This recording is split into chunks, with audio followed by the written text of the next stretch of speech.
जे परीक्षेत नापास होतात किंवा ज्यांची हार होते ते डिप्रेशनमध्ये जातात.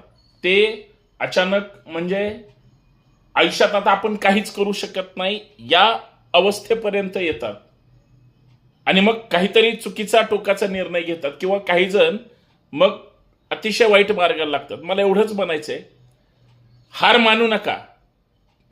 जरी तुम्हाला आत्ता अपयश आलेलं असलं तरी उद्या तुम्हाला यश मिळणारच आहे.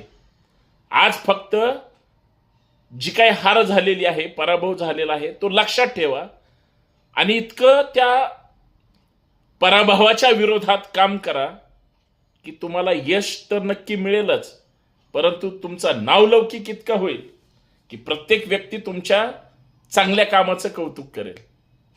आजपर्यंत जेवढे यशस्वी झालेले आहेत त्यांनी पहिल्यांदा पराभव हा पचवलेला आहे आणि स्वीकारलेला सुद्धा आहे. लक्षात ठेवा.